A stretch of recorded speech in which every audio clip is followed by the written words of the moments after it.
Okay, hi everybody. Welcome back to episode 16, for Shadows of Darkain. Things are getting serious here. This episode won't be too long. I don't have much time on my hands to do this one, but I wanted to fit it in while this is a Labor Day weekend with the family. So, first off, here are some vital notes regarding this episode. Some of the royal guards know Red is on the roof. They don't know that Ellis and Jules are on the rooftop of Waverly's residence. So that might cause an implication, or I should say a complication, coming up. The Phoenix is with Red. Practically, Red has adopted Phoenix as a companion. So that's how I'm going to treat the Phoenix moving forward. And hopefully, after all these shenanigans are over with, Red can properly return it back to Orchid at the Maiden's Claw. Now, we know at the end of the last episode, Red found Ellis and Jules. They are practically maybe 20 to 30 yards apart. However, there is no method, there is no more roof running involved because there are no roofs to jump to Assassin's Creed through. So there is a gap, there is a space between both buildings where Red is currently on top of and where Jules and Ellis are respectively on top of. Now, Clovis is still MIA. We don't know where he is. We don't know what the story is going on with him. He's right there in the third character sheet. So he's MIA, but we know for a fact he is possessed by the Book of Decay. Let me see if that's better lighting for you guys. Now, we do know that. There we go. Sorry, I'm just trying this little lamp out. There we go. More focused on the actual dice tray. So we know he's possessed by the Book of Decay. The Book of Decay is a huge quest item that most likely is going to be the focal point of the final parts of this campaign, I believe. Again, this could all change in the next episode.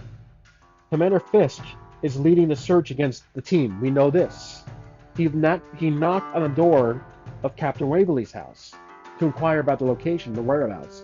We were able to escape. The team has been falsely accused for the murder of Captain Therian. Supposedly, allegedly, Captain Therian has been murdered. But by who? If he is truly dead, we don't know. I don't even know as the GM.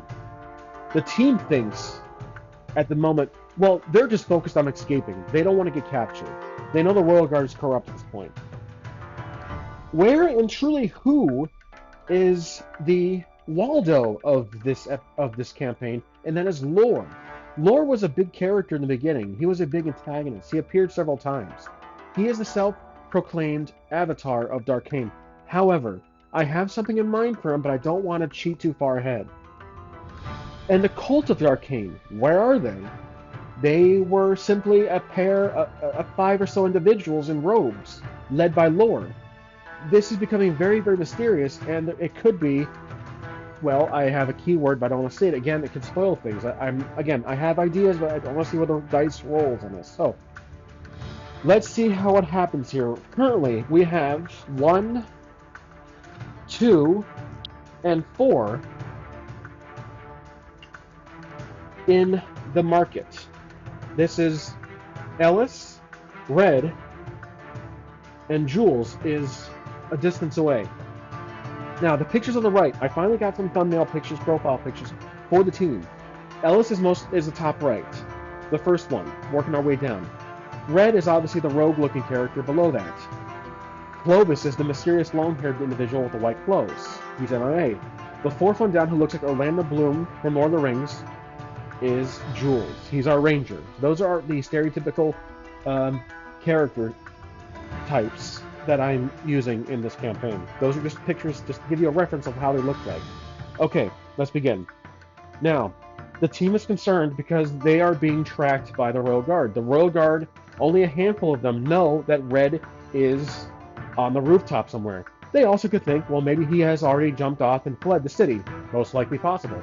Also, the Royal Guard can spread that knowledge throughout their colleagues. So more and more, as we are on top of the roofs, the Royal Guard are becoming more aware that they need to search the rooftops. However, we kicked that pipe, and now Red is on the run, and he's not too worried about being tracked. However, the Royal Guard, being who they are, resourceful, they can find their way on top of the roofs.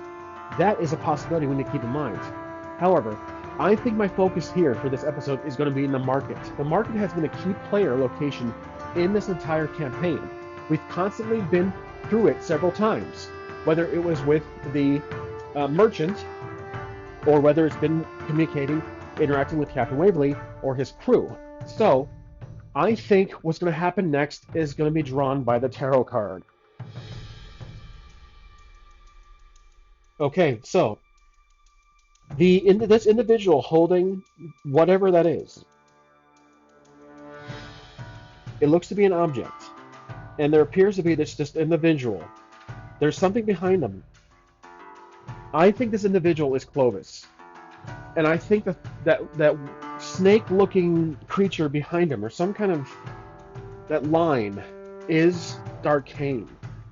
Not necessarily Darkain himself, but the spirit, the power, the shadowy darkness of Darkain. Remember, we've been dealing with shadowy creatures, shadowy demons throughout this campaign, and then eventually lore. Now, lore has some mythical dark magic having to do in the form of shadows. Clovis summoned a shadowy demon at the harbor to lure us out, it was all a ploy as he disappeared. So we know Clovis has been possessed. He is the Majin Vegeta of this episode, of this campaign. So I think, let's see who spots this. But I'm thinking Clovis is currently standing in the middle of the market, performing a ritual, and one of our team members sees it, and that's going to be, rightfully so, Red. Red spots Clovis in the middle. He points to him, and he says he's pointing at the middle of the market, trying to signal without giving away any audible clues to the Royal Guard who are investigating, looking for the team. He's trying to wave his hands at Ellis and Jules, saying, "Look at the market." Ellis, let's roll to see if they spot it. I'd say he do, so I will give him an advantage roll. And that's going to be a yes. That's a 9, 10, 11 plus willpower plus 1. So that's almost unnatural 12. That's an unnatural 12. Ellis spots Clovis in the middle of the market. He is standing there with the Book of Decay in his hands, wide open, reading something. However, I don't think Clovis knows that the team is not too far away on top of separate roofs. So now Clovis is chanting something from the book. He's holding the book in one hand, and he has his hand waving something beneath him. The ground starts to shake and rattle. There are huge cracks appearing around the market. People are fleeing. Once again, the market is under siege. There is a dark, shadowy fog springing up from the ground. A giant symbol appears, but at much greater scale. The similar symbol that appeared in the very first encounter we dealt with outside the tavern. They know for a fact that what Clovis is doing is once again summoning another, potentially a creature, a demonic demon. I'm sorry, a shadowy demon. I keep saying creature, but I want to keep in mind that these are demons from the underworld. As he summons it, the symbol, at the size of perhaps a football field, takes shape, and it's a strange ritual. Clovis starts to float. His hair, because he has long hair, starts to kind of go up too. And he turns into a full shadowy figure himself. Though transparent, his eyes glow with a very bright white glow. The symbol starts to become part of the ground. It carves itself into the ground and shines up with a ray of light, tracking across the entire symbol. The ground is shaking, and there is a loud noise, a screeching, a scream of sorts, like a giant creature. The team is freaking out. Ellis is not sure what to do here. Suddenly, the Royal Guard appears. They start appearing from all sides. Even Commander Fisk himself appears. Now, Commander Fisk walks out from one of the alleyways with a few of his personal royal guards beside him, fully armored. Fisk walks in. So let's put his character right here. Fisk is now, he is an NPC, so he's a major character. He enters. He's seeing what is transpiring before his eyes. Clovis is summoning he is performing some type of ritual. The ground is shaking. The buildings are starting to collapse around them, only around the actual square, not the entire city. The symbol itself that is etched into the ground goes beyond the market. Parts of it starts to appear underneath the buildings. Like I said, the buildings start to collapse. People are screaming, merchants are fleeing. Even the Royal Guard. Now, however, here's a question for the Oracle. Does the Royal Guard, are they part of this? Does Commander Fisk have some kind of relation to the Darkain, to whatever Clovis is doing? I believe this is a very strong possibility. This whole entire time, I think Commander Fisk is behind all of this. And we'll get to that in a second. Let's roll for it. Is Commander Fisk and the Royal Guard tied to what is happening at the moment? I'm going to say 75%. They are. Okay, so Commander Fisk is seen just outside the safe perimeter of the ritual. Now, does our team, in general, I'm going to roll for the team, they have advantage. They are up higher. I didn't consider that before. I consider it an advantage based on Ellis's skills. Now, the team as a whole, they obviously see the Royal Guards. That I will give them. I'll hand that to them on a silver platter. But do they see the commander himself standing somewhat of a safe distance away with his loyal guards? I'm going to roll and say advantage they do. And I'm going to use the highest willpower we have in currently active players, and that is not plus 3. Oh, I'm sorry. I did promote everybody to level 3 after what they did in the last episode. They escaped and fled to safety. I'd say that was a pretty monumental moment. So everyone's level 3 now. Remember, we're playing with my rules, RPG LITE. I made a video recently, which is kind of up to date. I've made some minor changes, but I included some promotions in health and skill scores, etc. Everyone kind of got their own little unique upgrade. So there's like one of 3 or 4 options you can do. It's not down the line. Okay, so +1 is the highest willpower out of all of them. Let's see what happens. Do they see Commander Fisk? 6, 7, 8. That's the top 2. +1, 9. They do. They see Commander Fisk. I'm going to say Ellis and Jules see Commander Fisk. 4 Eyes see Commander Fisk in the corner, kind of near the corner of their eye, kind of in front of where they left Captain Waverly's house. Remember, they're on top of Captain Waverly's roof at the moment, I believe, if I recall correctly. And they are he looks very patient, like he knows what's happening here. So the intensity is growing. The shadowy fog is starting to get very dense, and there are now dozens of creatures appearing, crawling out of the cracks in the symbol. And these are demonic-looking creatures, like spiders in the forms of different creatures. They are taking all different shapes and sizes. They all look like a blend of different everyday animals. Clovis is still hovering. He's still a few feet off the ground. His hair waving, floating high. His enchantment, whatever he's doing, he's starting to spin around a bit as his hand waves over the creatures, and they start to take full form. Then he circles around and lands back on the ground. He closes the book and puts it near his side. He no longer is in that strange, demonic, shadowy state. He then puts the book away, and he looks around. All these demonic creatures are at his control. They all look at him.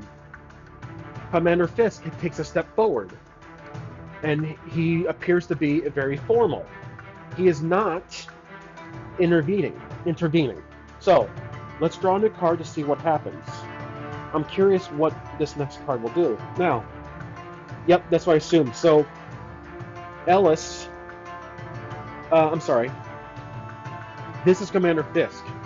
He is very laid. He's not laid back. He's enjoying the show because, again, I think he truly is um, responsible for all this mess. He's purposely trying to cause a disaster to happen in Riverport for whatever reason, whatever his drive is, whatever his wants. He's trying to do to the Lord Balthazar, to the kingdom of Riverport. This is all at his hands. Now, what happens to Clovis? He spawns a bunch of creatures, and the Royal Guard are surrounding the market. They're not too sure what's going on. They are under the control of Commander Fisk by authority.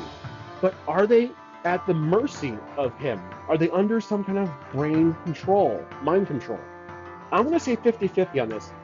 The Royal Guards themselves, they are doing their jobs. They are at the mercy, at the control, just, by authority, like I said, of Commander Fisk. Is that the case? 50-50. Are they simply just following orders? Ooh, they're not. Okay, so I believe they are slowly becoming controlled by Ellis himself. So there is some strange influence that they all start to wander closely. They drop their weapons, their armor, their shields. Not their armor, I'm sorry. They drop their shields. And they start wandering closer to the creatures, kind of amazed by it. They appear to be not brainwashed, but just in some kind of... They're having some kind of hallucination. Like they're looking closer. They're seeing loved ones in their eyes. They're seeing past lives. They're almost being controlled mentally by these creatures. These creatures are circling Clovis like he's some kind of pillar of control, power. And the creatures are circling him, looking at the Royal Guards. The Royal Guards, not all of them, some of them. I'm looking at this really weak no. Some of them appear to be walking up to the Royal Guard, to the creatures. The creatures are getting defensive. Commander Fisk sees this, and does he react? Does Commander Fisk tell the Royal Guards to stop, or does he watch? I'm really strong on this card right now. I think this is Commander Fisk. He's watching what mess he started unfold before his very eyes. So, does he stop the Royal Guard, the few of them, from walking up to the creatures? I'm going to say 25% chance. Nope, he doesn't. He is chilling with his two loyal guards. Now, the loyal guards, I'm going to mention here, I kind of brought this in last minute, they are the most prestigious and highly trained two guards who are at Commander Fisk's side by side. They are his newly assigned loyal guards, because remember that two of them were dispatched, they got rid of downstairs. That was a while ago. That was at the captain's hands. Right there. He controlled them, embarrassed them, and they've been replaced now with these current two. So, the two or handful of guards walk up to the creatures and stick their... Now, our team, we don't know what to do. We're on top of the roofs. I'm going to say before the Royal Guards... I don't think the team cares much about the Royal Guard, what happens to them, but let's just draw a card and see what happens. Yep, they become enslaved. So this is like bowing, kind of saying like, it's more of a protection from something, but I see it as they kneel. So, as they kneel, the Royal Guards, the creatures, open up a bit. They make a path to show a path leading up to Clovis. Clovis slowly walks up to the Royal Guards, who kneeled, and suddenly the handful of Royal Guards kneeling shapeshift. An illusion was cast to make them look like the Royal Guard. They appear with dark robes, dark purple robes, covering their entire bodies, and they stand up to reveal the Darkain cult. Then there's a domino effect. Ellis looks around. All the Royal Guards start to kneel. And they start illusion shifting, morphing into the Darkain cult. The cult of Darkain.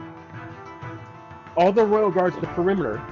Now, let's see. Do all the Royal Guards change? I'm going to say 60% chance. I believe, here's what's happening. I believe that not all the Royal Guards are Darkain cultists. I believe that they've been infiltrated and compromised by the by the Darkain cult.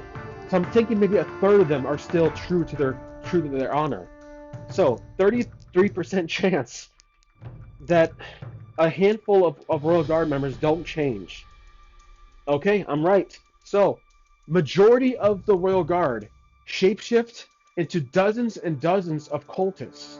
They all stand and they raise their arms up in the air and start praying, chanting something as they look up into the sky. Commander Fisk takes a step forward to look up as he's witnessing what is happening. A handful of the Royal Guards, maybe perhaps 5 or 6, drop their weapons in fear and flee. They bolt out of there. They leave. They run. Now there's a huge circle of creatures, Darkain cultists, Commander Fisk and his 2 loyals, looking up into the sky, chanting, "Our team." Now we need to jump into action. We have been witnessing this too long, and our team, they don't know what to do. We really don't know what to do. There is no way we can take on these forces. So, what would be the best move here?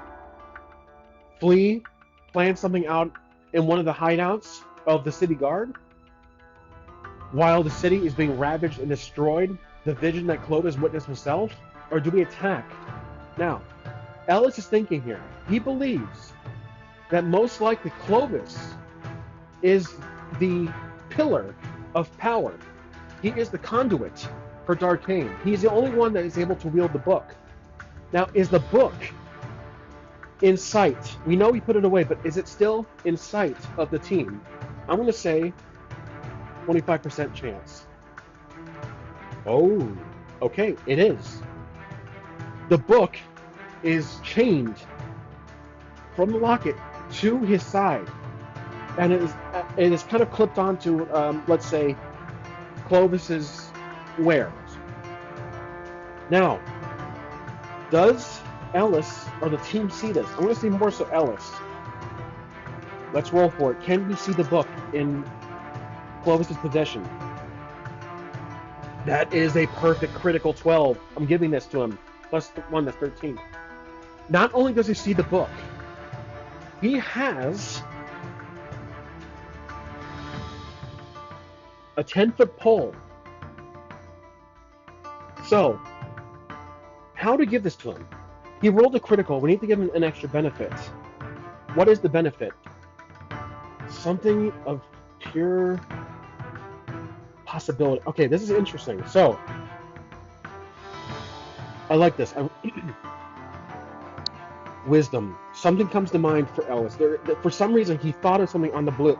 He thought of something on the spot. He sees a potential weakness here, and the weakness is Clovis. So remember, Clovis is a very formally well-dressed individual, judging by the picture. He's also very stubborn and tasteless. I'm thinking that even though Clovis is under control, there might be a way to snap him out of it, and that's probably through physical force. We're going to try to throw something at him. We have the 10-foot pole. That would be a hell of a shot. But I'll give him the advantage because of the perfect roll. I'm trying to figure out how to translate, how to interpret that dual 6, the perfect roll. We have caltrips, crowbar, hammer, iron tongs, and then Jules has a lantern, iron spikes, fishing net, bear trap. So the buildings are crumbling. Okay, here we go. So we can't forget about the buildings are crumbling. Are the buildings crumbling? I'm gonna keep these 6s in play. I'm gonna keep that in mind. Are the buildings crumbling around our team? I'm gonna say 60% chance. Oh, yes, they are. Yep. Okay, so as he's prepared. Okay. This is going to be a very cinematic. You know, let me change the music for this part. 1 second, guys. Okay, here it is. So, what happens now? I have a fairly climactic idea. Clovis, as the building tumbles beneath his feet, takes the pole he has in his hand and throws it straight at I'm sorry, Ellis takes the pole in his hand as the building crumbles beneath his feet and throws it straight at Clovis without much worry if Clovis will be hurt or not. He realizes now that Clovis is fully possessed and only option now is to save the city and its citizens, and he chucks that pole like an Olympian right through the air. It goes flying through the sky, through the market, and let's roll for it. I'm giving him a total sum on this one because of the perfect sixes. +1 dexterity. Okay, so here's what happens. 5, 6, 7, 8, 9. That's a 10 with the modifier. He rolls it, throws it perfectly through the air. It whistles through. Commander Fisk briefly sees it. He points as he starts to point it to the air, seeing it. The pole. Clovis is distracted by his supposed Darkain followers bowing down to him. The pole, suddenly, feet in front of him, Nair doesn't go for his face, but goes for the book and slams into the book, dropping into the floor. It hits the book. Now, does this destroy the book, or does it knock him out of the possession? I'm going to say 75% chance something happens. It does. So, let's draw a card. This causes a disruption. Now, this disruption, Clovis drops the book. It is no longer in his possession. He doesn't have his hand on it. It hits the ground, and it opens up. He stumbles back to the side, looking at the book. Commander Fisk looks up, spotting Ellis, Jules, and Red as they all fall through. They fall through the roof, crumbling down. So we will take damage for this in a second, but let's focus on what happens in the market. The spear went through the book perfectly as it opens up, stabbing the book in the page. Thus, there is a sudden explosion of pure magic. The book explodes. There's a blast, a radius, huge, causing all the creatures to vaporize. Clovis goes flying back as he takes the brunt of the explosion. The royal guards, the now cultists, Darkain cultists, go flying back too. This causes an explosion the size of the football field, as I mentioned. That spear, or I should say that pole, if it had a spear tip, took a perfect shot at the book and damaged it. I will walk it back saying it stabbed it. I'm going to say it damaged it. It hit it so hard with such perfect precision based on the roll, thanks to the dice, that it knocked it out of Clovis's wares and hit the ground and opened it. Because it was opened, it was not properly opened by the hands of Clovis, causing it to a train reaction, causing this huge explosion of dark magic. Now it's out of control. There's clouds appearing in the sky. Clovis got knocked out, so he's going to take some damage. Let's do our damage check here. So Clovis took 2 damage. Let's roll 4. I'm going to do a D4. Okay, so D4 for damage against Clovis. He took 2, which, like I said. So now he's down to, let's say, 3. The team will take some damage because of the building, the rubble. Ellis takes 3 damage. So he's down to 7.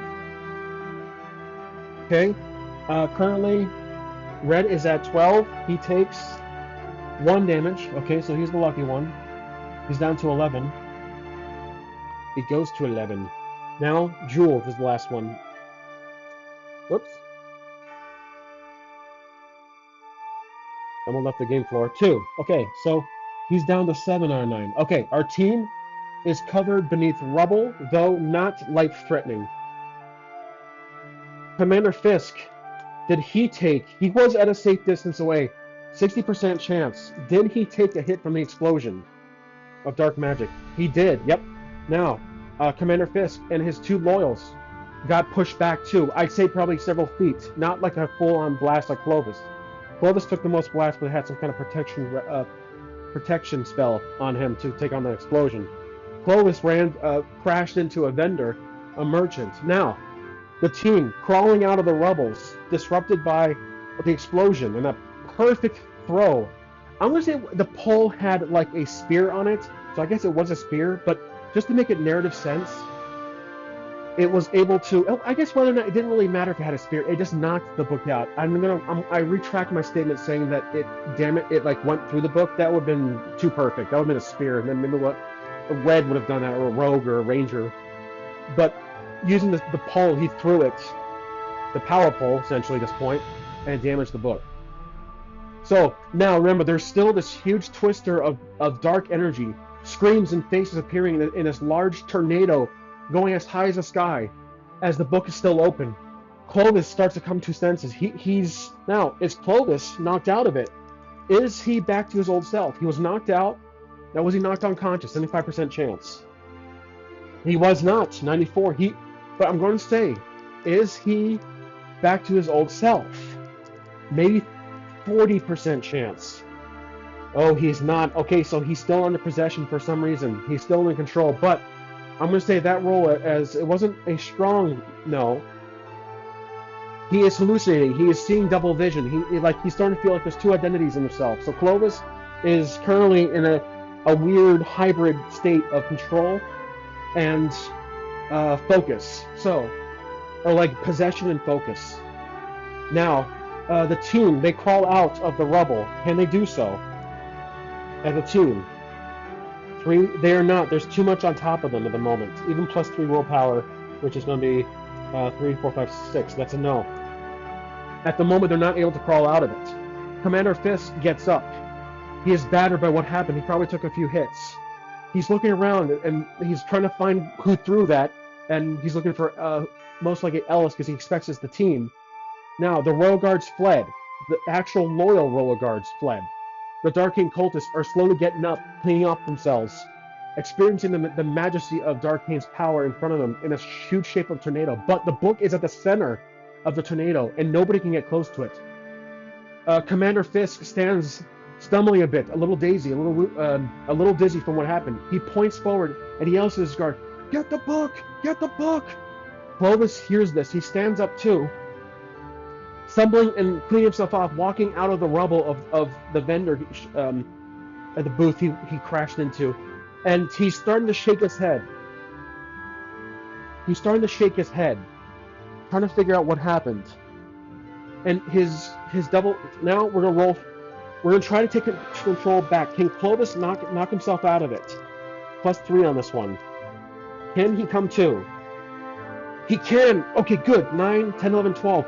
He's able to knock himself back out. He literally slaps himself in the face, and his eyes were darkened, but the pupils dilate. They come back, and he sees himself. He looks at his hands like, "What's happened to me? Where was I?" And he looks forward, and he sees the tornado forming. It's still a very consistent shape. It's still spinning with screams and souls flying around, kind of like Dementors a bit. They're flying around. And he sees the book on the ground, but he's still addicted to the power of the book. He's himself, though not the best self. He starts to walk forward. Fisk sees Clovis walking towards the book, the tornado, and he doesn't know Clovis was knocked out of it. He thinks he's still in possession. So Fisk is like shouting, "Clovis, Clovis, yes, get the book, get the book!" And Clovis can hear Fisk screaming. He doesn't see his team, so he thinks he's alone. Clovis stops. He sees Fisk. Now remember, he knows what happened to him. It was because of the book, and he associates that with Commander Fisk. There's going to be a natural hatred for Fisk at this point. He doesn't work for Fisk, but Fisk doesn't know that Clovis is knocked out of the possession, the trance. He sees Fisk. He sees the book. Now he's trying to decide what to do. Does he go after the Book of Power, where he can become a god, or does he stop Fisk for possessing him in the first place? He's torn here. What would Fisk do?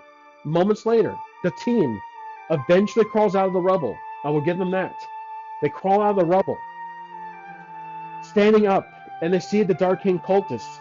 looking at this tornado of pure dark magic. The team looks to see if they find Red. Is Red able to climb out of the rubble himself? I'm going to say he is able to. I'll give him an advantage on this. He is. Not, yep, 10. So, he is able to climb out of it. The bird. Phoenix, where's the bird? Did the bird fall at the rubble? I'm most likely he did not. I think the bird flew away. Is the bird underneath the rubble? 10% chance. Nope. Oh, the bird's flying. He is flying overhead. Red crawls out of the rubble, cleans himself off. Obviously, everyone took some damage, like I said. He looks up, and then he shows his arm to the bird. The Phoenix flies back down and lands on Red's hand and jumps back up and walks back onto his shoulder. Red, looking all badass as he stands on top of with one foot in the pillar, looks to Ellis. And they know now their only option is to fight. So, as they prepare to fight, Ellis sees in the corner of his eye a city guard, and it's Chip. Chip himself we met from earlier, from Red. I'm sorry, this is Red who sees in the corner of his eye, not Ellis. I don't recall if I said Ellis. Red sees Chip at the corner of his eye, right behind Commander Fisk, with the dagger, walking up to him. And Red's eyes widen in surprise. Red, is Chip able to stab Fisk in the back at this point? Let's roll. 50-50. He is not. That is a 90. Okay, so Chip is about to try to do a sneak attack. Dagger. But one of the loyal guards, the two that protect Fisk for his life, jumps in the way with a sword and swipes at Chip. Chip takes a slice through the armor, like leather padded armor, and gets hit, flies back into the wall, and screams. Red shouts at the top of his lungs. He goes, "No!" And then he starts to run towards Fisk, the lower guards. Ellis and Jules see this. They go, "Red, stop!" And while Red is running at Commander Fisk and the two, Ellis and Jules inevitably join as they run at Fisk. Fisk turns around to see what happens, and he sees Chip on the ground bleeding out. The two loyal guards just finishing him off as they slice his neck, killing Chip in the process. So let me update. Now, Chip wasn't a huge character, I acknowledge that. I believe Red had some respect for him. So, Chip has been slayed. I don't think yep, he's gone. Okay, so he's deceased. They turn around seeing Red running at him. Red stops, acknowledging that he's outnumbered. The Chip is dead. His arm drops on the floor, dropping his dagger. As the sunlight shines off of it, Commander Fisk turns to Red, smiles like, we found them. Get me off! Get them! The loyal guards, the Darkain cultists, turn around, ignoring the power of the tornado mites. Most of them turn around and see the team. They start walking towards the team and raise their hands up, conjuring some kind of spells in their hands. Then, suddenly, the team, Red pulls back. Ellis jumps in front of Red, pulling his weapon out. Jules pulls his bow out and prepares to fire. Red pulls out his, what does he have currently? I know Jules has a bow. Red has a spear. He pulls a spear out, and they all stand there in formation, ready to fight. However, there's still one character in the unknown, and that is our friend Clovis. Clovis sees this from a distance. He is torn. He sees his friends in danger. All of this drama happening before his eyes spins him back, and he realizes that he has to help his team. Fuck the book, he says to himself. Fuck the book. He then conjures a spell from his own hands. Let's see, what can he do? There's Budding Mage he can do. So, I'm going to say he throws, instead of a spell... Okay, Budding Mage, here's what happens. He conjures a spell. So now I'm going to put him in with the team, but though he's at a distance. He's between the guards. And then I'm going to do this. So, the two royal guards are probably going to be 6 in HP. He's going to conjure a spell and try to launch it. Budding Mage is basically an illusion, an interactive illusion. It takes a metaphysical form from a distance of Clovis himself because he's far away. He's going to conjure the spell while he runs at the team's direction. Conjuring the spell gets thrown from a distance like a ball of energy and lands in front of, between the team and Fisk, and has 2 royal guards. Let's throw. I'm giving advantage +3. So perfect. Okay, so 5, 6, 7, 8, 9, 10, 11. The spell lands directly in front of Fisk. Out appears what it looks like Clovis himself, though in a white aura form, transparent. As Clovis is running in an actual physical form, he takes out his dagger. He takes out his daggers, 2 of them, and he swipes at Fisk himself. The loyal guards are to his side.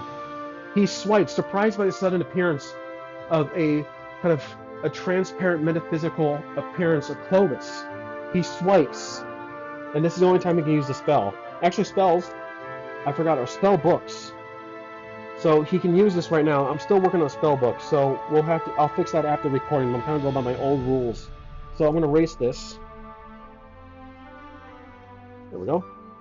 That spell is no longer played. In the next episode, I will follow my proper spellbook procedure. He swipes 2 daggers.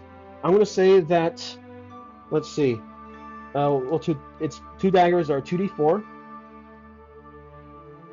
The first dagger is, well, we gotta see if it does hit him. So, the first dagger is 2 damage, the second dagger is 3 damage. Okay, so, Fisk takes a hit. The dagger swipe. He almost jumps out of the way, but takes a hit to the arm and another hit in his armor, taking some damage. He stumbles back. The lower guards jump in front and try to swipe at the illusion. The illusion dissipates. And Clovis is now run up to, next to, jumps in front of, between, he ran by the cultists because they weren't too sure what Clovis was doing. They still thought Clovis was on their side, but now he's back in his right mind and teamed up again with his friends. So, he is now part of the team and ready to fight as he positions himself with the 4 as they stand there cinematically, face to face with the loyal guard, Fisk, and dozens of cultists. Suddenly, while they're about to fight, let's draw a card. Okay, so the tornado withers away as it dissipates, and it stops. Everyone looks for a moment. The Darkain cultists turn around. The tornado ends up going to the sky. The sky turns to a solid dark rain clouds, almost like a storm, and it covers the entire sky. Everyone's looking up. Lightning strikes start appearing, though nothing is happening, and it starts to rain. Everyone's looking up, wondering what is happening. The book is starting to float and closes itself, then shoots up into the sky, and then it goes flying, then towards the castle, into the castle's. It lands somewhere behind the castle. And somehow the book itself took some kind of sentience and went up, shot up in the sky, and landed somewhere near the castle out of view. Everyone's like, what just happened? Clovis can probably think about what happened. It was endangered. The book, to some extent, is sentient. Notice it was endangered, it was hurt, and as a safety, it fled back to its rightful position, and that was the bookshelf that most likely downstairs. Fisk, kind of ignoring that, prepares for battle. The loyal guards look back to the team. The cultists, wondering what happened. I'm not too sure what the cultists are going to do at this point. They are a third party. They're a vendor here. But they do work for Fisk. I think. That's what I'm thinking. So, he did command them. So Fisk yells to the Darkain cultists, "Get the book!" And so the Darkain cultists run towards the capital. Run towards the castle, chasing the book, wherever it went, to get it.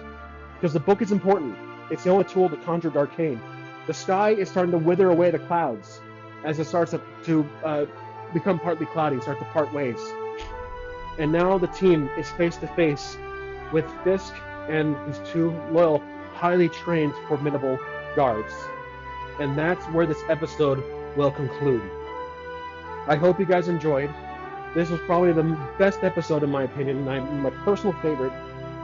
I didn't take any notes. I'm going to note down after stop recording because I just wanted to get full swing what happened. But that was intense, and I hope you guys enjoyed. So, till next time, I'll see you.